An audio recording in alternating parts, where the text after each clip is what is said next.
If you haven't heard about Anchor, it's the easiest way to make a podcast. Let me explain. It's free.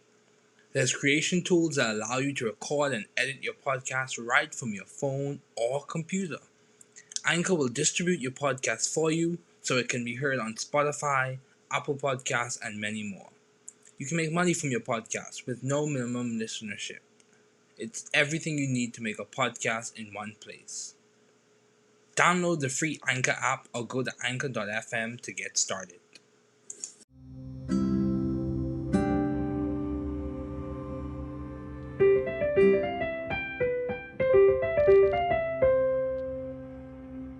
Welcome to the new Chemist. We're glad you're listening. Feel free to download this podcast on Apple Podcasts, Google Podcasts, and Spotify.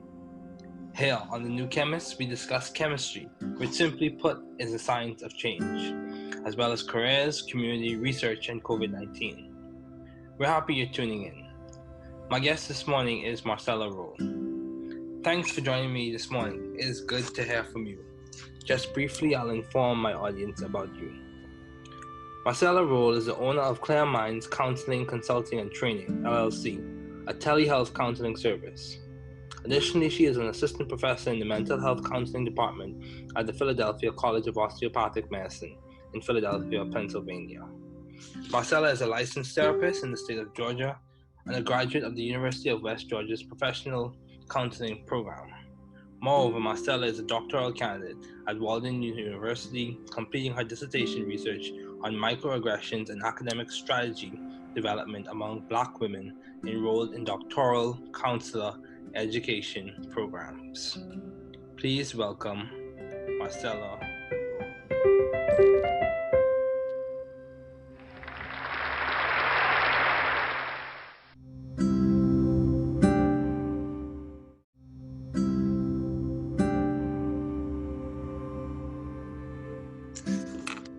Hello, Marcella. Thanks for joining me today. It is good to have you here. Thanks for having me. Yeah, so what have been your long-standing interests in the field of science and mental health? I want to say the biggest thing that's drawn me to that area is the connection between mind, body, and soul, and understanding how they all operate together to present a holistic approach of who we are. It also helps me to understand how to approach healing. Okay, cool. That's very important. So how would you say you maintain a view of the bigger picture in your career and in your life in general, given the different contexts you have to work in that shape your experiences? Right. I think being a counselor allows me to wear several different hats. And the hats that really allows me to look at the bigger picture is the role of an advocate. So counselors are called to be not only counselors and educators, but also social change agents. And from that perspective, we have to step back from our individual clients and think about the environment that they live in. So what all goes into their makeup on that socio-cultural level. And that really allows me to keep abreast and aware of what's going on with the bigger picture, what's going on with our world. Even for instance, when we think about 2020, we're looking at how COVID has affected our clients. We're looking at how institutional and systemic racism has affected our clients. We're looking at how generational cycles of poverty have affected our clients' trauma. So I have to stay aware of that in order to be an effective advocate in the field. So given all of those issues, whether it be COVID or institutional and systemic racism, how do you stay optimistic? Well, I think optimism is overrated.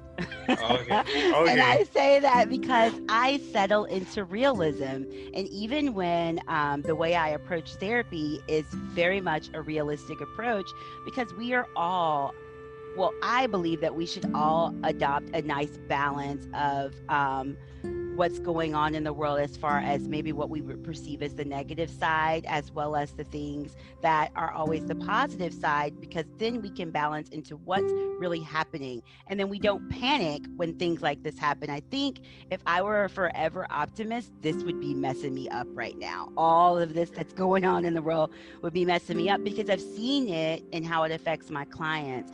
But when I settle into this sort of concept of reality and merging the two and finding a nice balance between the two, it has really equipped me with tools to see what's happening in our world and then know how to move and then recognize it doesn't mean that I'm defeated or I'm taken out. Yeah, that's good. That's good. So within the field, considering all your work in mental health, how have you been adaptive and or creative in that field?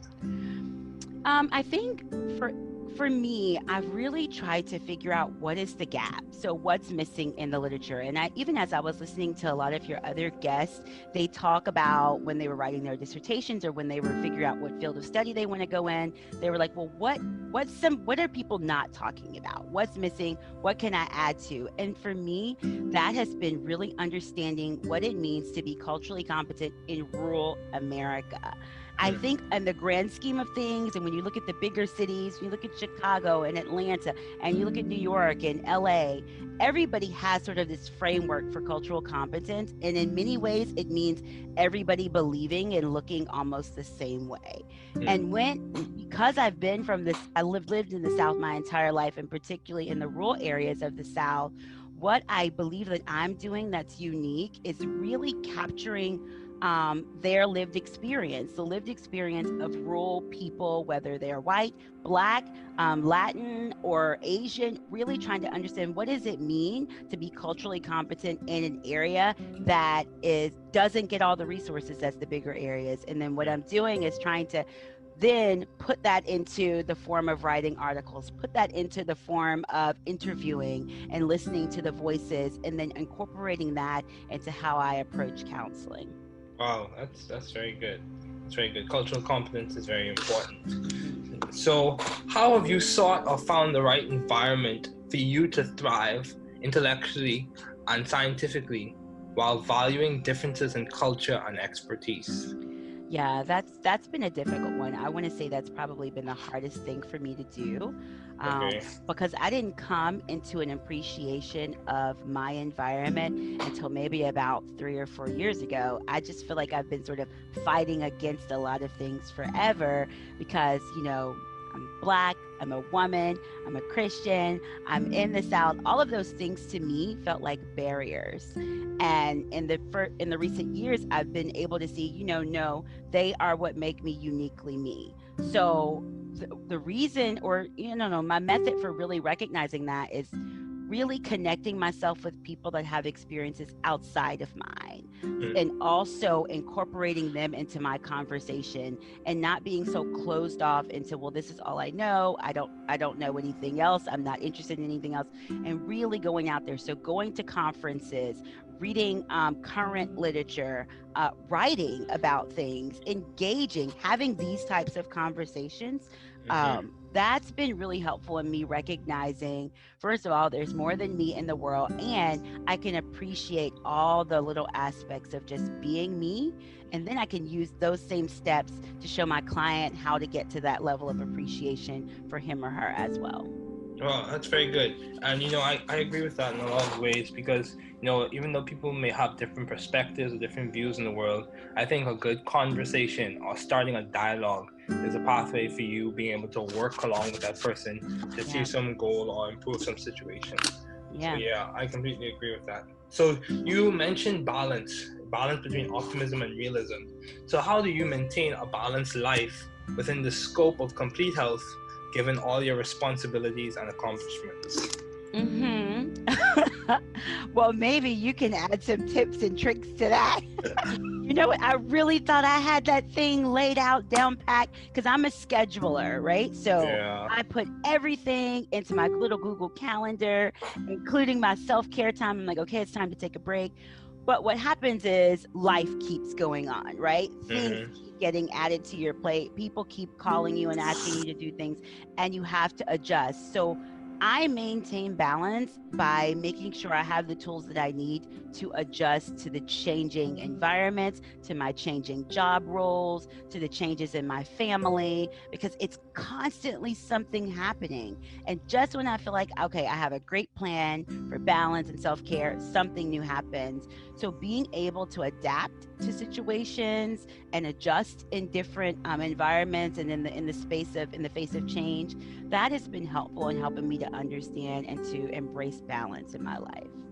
Okay, so would you say balance is an ongoing journey or ongoing process? Oh yeah, for sure. There's not a you know how when we think about our Christian walk, we recognize there's like really not an ultimate end. We're forever going to be, seeking to be more perfect. I think in this, I'm forever growing and understanding what balance means. Balance for me at 25 is not what it is for me now at 38. Is so different. And being Yeah, able to evolve in that has been so helpful. yeah, that's very true. So, what have been your most effective and impactful ideas to date in the areas of mental health? Mm, the concept of intentionality. Wow. Everything I do when it comes to my clients, and I know they probably get tired of me saying it, but even with my students, it's being intentional. It doesn't matter whether you're going to seek therapy or you're going to go into school or education, whatever you choose to do, make sure you're doing it on purpose, living a life with purpose and on purpose.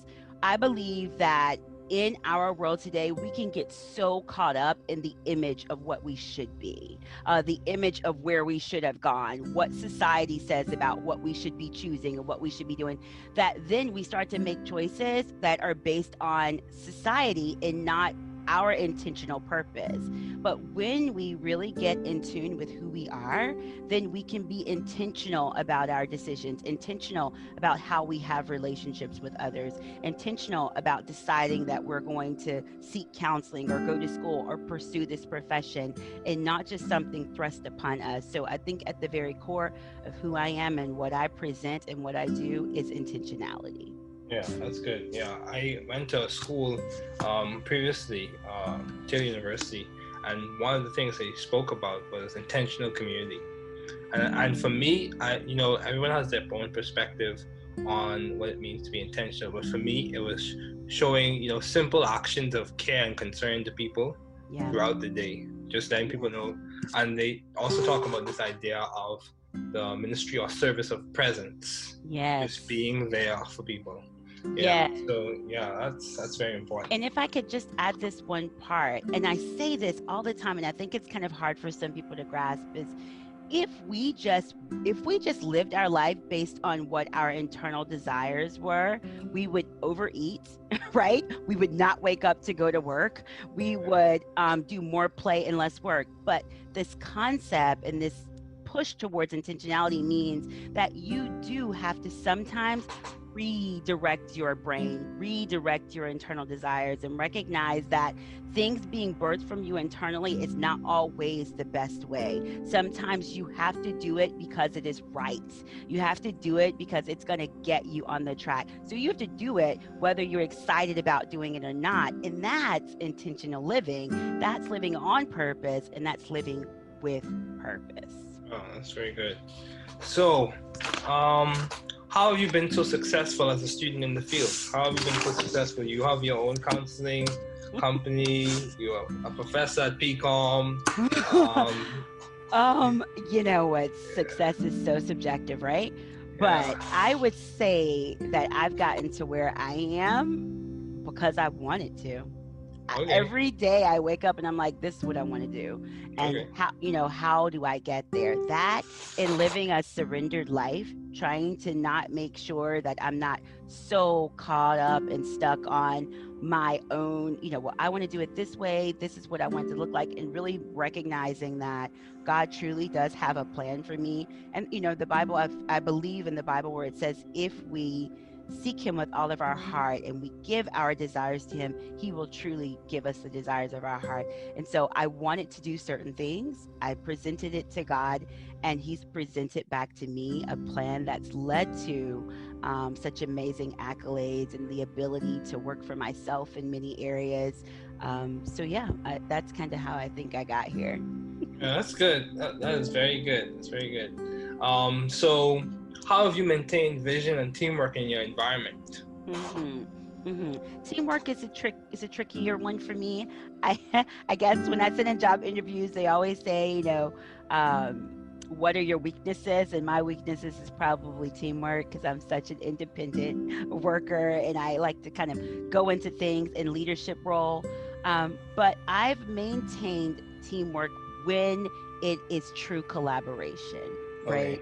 So, what I've seen in my line of work, and particularly in my area, is that people typically approach teamwork with a leader here and then wanting the rest of your team to fall in line with the thoughts and the ideas of the leader.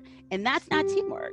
So, really reestablishing for me and setting out in front of me, hey, this is what it means for teamwork. It means that as a leader, I am leading my team, but I am excited about what they have to bring to the table. How can we take all that together and collaborate and produce something that works? And that's what I'm seeing happen with my role and as an assistant professor at PCOM, really working with that team and being engaged in my and allowing me to bring my ideas to the forefront as well as being receptive of their experience, their ideas, their relationship with the community. It's allowed me to learn and grow. Yeah, that's very good. So, the values or the small details of learning, growing, teamwork, vision, hmm would you say that all of those things complement to the success that you have Yeah. had? I would say so. Yes, I'd say they all work together, and I'm gonna just be honest. A lot of those things I'm still learning to appreciate. Yeah, me Um, too. Teamwork being one of them. So I think as I'm growing, like we said before, it's such a continuum. This process of success or this idea of success, it's on a continuum. So Mhm. as I'm going through that and going to the next phases, I'm learning to adapt and appreciate them, those aspects a lot more. Okay. So, why did you choose mental health as an area to put your focus on? Yeah, that's I don't even know if I know. I kind of because I was a paralegal. So Okay. before I got into this field, I wanted to be a lawyer, and so I was like, let me go and out here and work in Atlanta as a paralegal, and then have that experience and go into law school. And I think I was sitting on the phone with the client, and I would find that while I'm supposed to be like maybe doing some filing some documents, and I worked in collections of the legal areas, so we did a lot of foreclosures.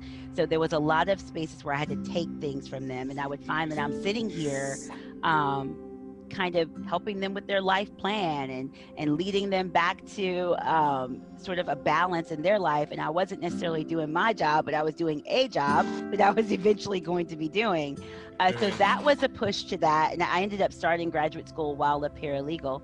But also, I'm going to be honest, my experiences with my school counselors in grade school was Mhm. really not, it wasn't effective. And I really would have appreciated seeing a woman of color being Okay. able to support me. And so, really adding that element to the world of counseling was another drive and why I chose this field.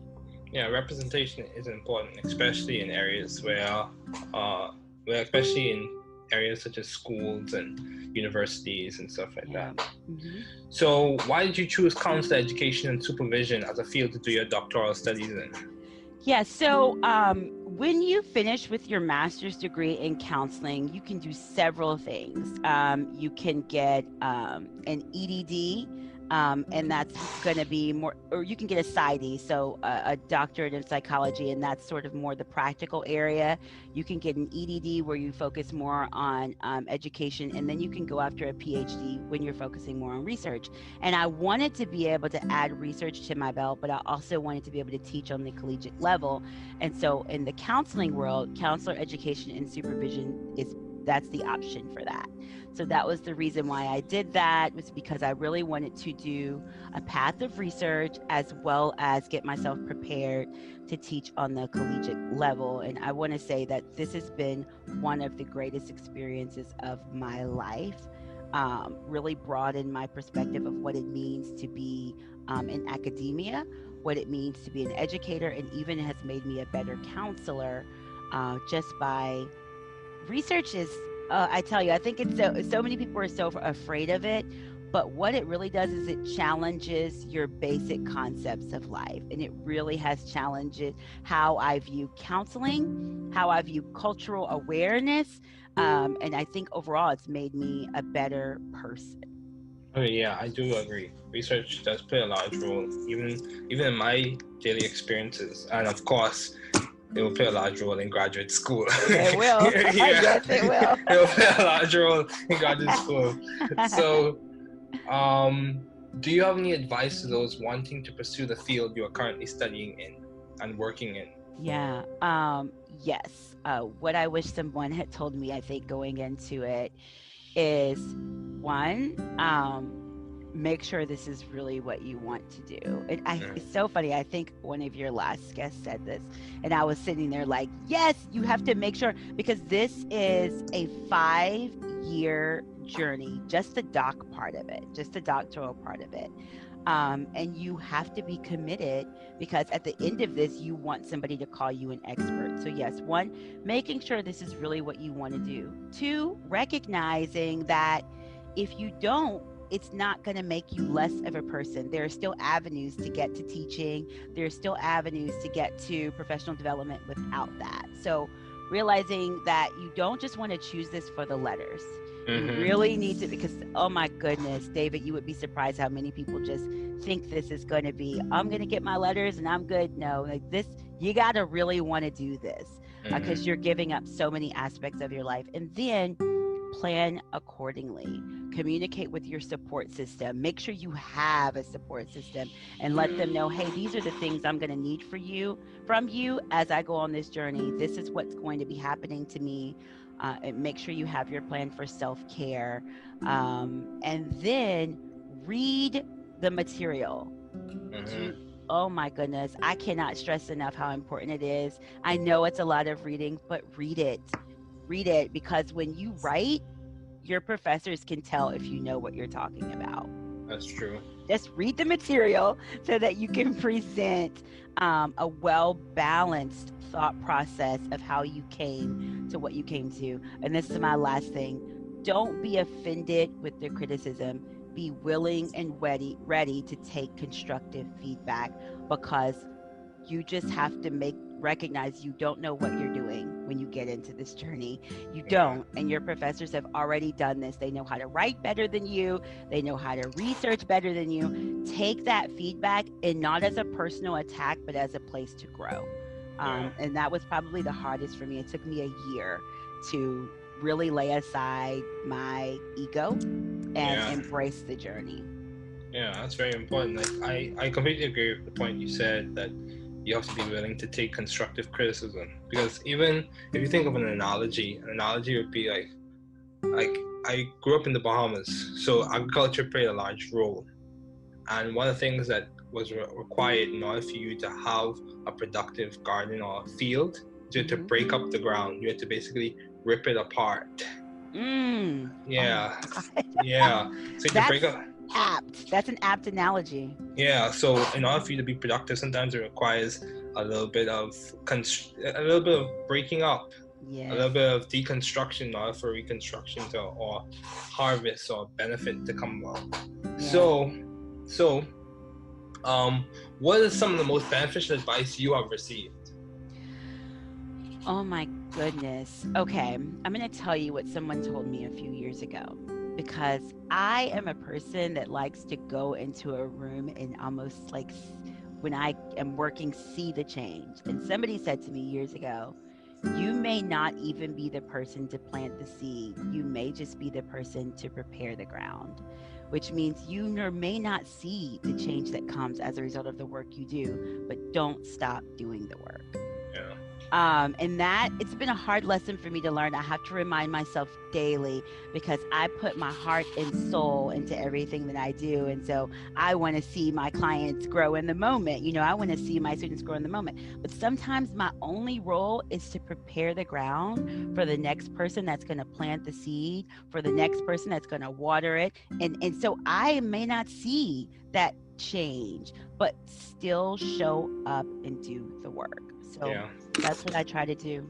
Yeah, that's very important. Showing up and just doing your job. Hmm. Yeah. So, I'm sure you're familiar with this, especially in the area of mental health, and I think this is a circumstance that's almost global, or probably is global.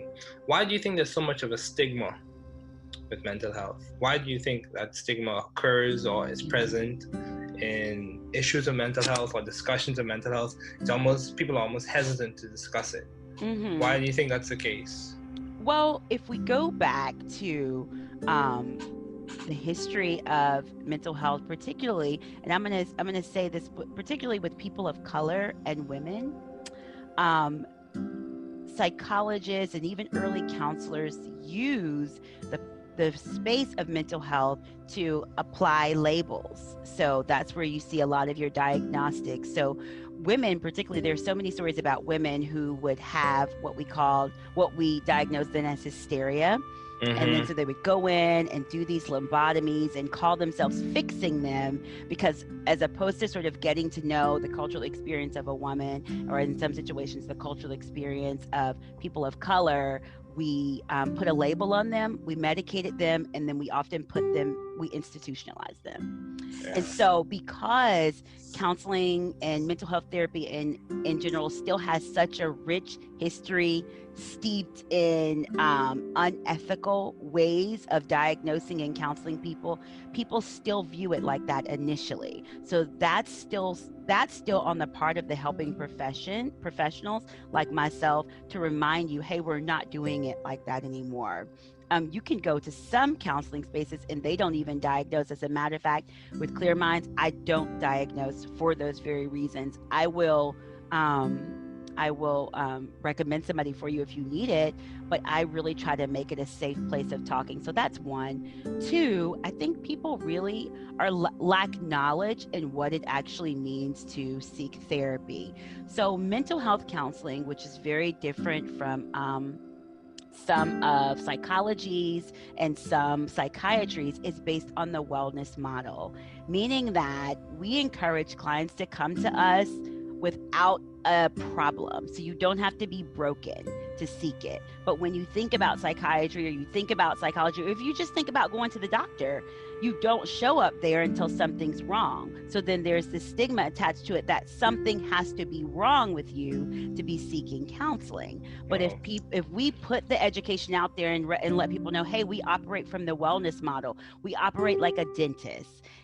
You go to the dentist to keep your gums from bleeding. If you go to the dentist when your gums have already started bleeding, it's too late in many cases, and they have to be a bit more intrusive. So I encourage clients, come to me before you're bleeding, right? Come to me just to maintain health, just to maintain safety. So it's a lot. It's going to be a lot in really starting to teach and re-educate people on what it means. And until we can do that as a whole, that stigma is really going to remain. So that's a part of the professionals to really reshape and reframe what it means to seek therapy. Do you think that's a cultural specific thing, that narrative in which you have stigmas attached to mental health, or do you think it's a global thing? I do think it's a global thing. Okay. Yeah, I think culturally we have our own fears, but I think globally the stigma still remains. When I attend conferences nationally and I have international speakers in there, they're still talking about how we're trying to fight the stigma. And I think in many ways the United States is moving beyond it quicker than many other countries. There's still so many other countries that ostracize people for seeking counseling. And then don't get down to the religion parts and aspects of it. It's almost like either you seek counseling or you seek God, because you can't do both. So really helping us to understand that they work in conjunction. This is a global issue that we're working with here. Okay, wow, that's good. So, I was listening to a talk by several academics, and they were discussing, different small details or granularities, if you will, of certain conditions, and I think it was economics.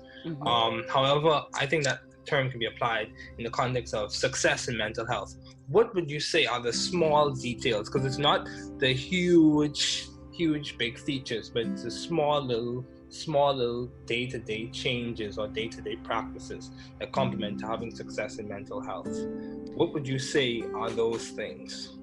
Okay, so do you want me to say what has it been for me, or what do you think it is in general? In general.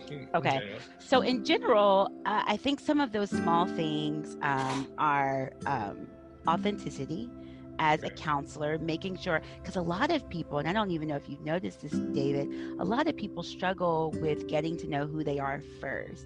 And as counselors, if we don't know who we are first, meaning our biases, our strengths, our weaknesses, and then we present an authentic person to our clients, we could potentially be destructive, because what's going to happen is their experience is going to start projecting on us, and then we are going to be operating in a space of healing at the same time as our client. So being very self-aware or self-actualize, as one of our theorists, Carl Rogers, would say, and really understanding who you are, that's one. Two, professional development. A lot of people get into these roles very similar to sometimes educators, and they're like, okay, I'm already in the role, I don't have to do anything else. So we don't read any additional literature, we don't grow, we're not staying current with the times, and that stunts our growth and stunts our ability to offer our client what's relevant for him or her. And then lastly, I would say adhering to the ethical codes. If nothing else takes out a counselor quicker than not adhering to ethical codes and not even understanding what our ethical codes mean. So those are sort of like the bits and pieces, larger than just going to school, right? Larger than just getting a license. You then have to be practical about how you're presenting yourself as a counselor across from your client. Oh, that's very good. Thank you so much, Marcella, for joining me today. It was good to have you on. Thank you, Dave.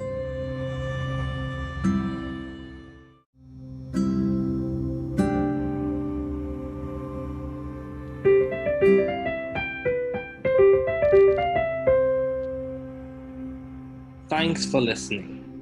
We're glad you were able to tune into this podcast. Once again, this is The New Chemist, where we discuss chemistry, which simply put is the science of change, as well as the other sciences, careers, community, research, and COVID-19.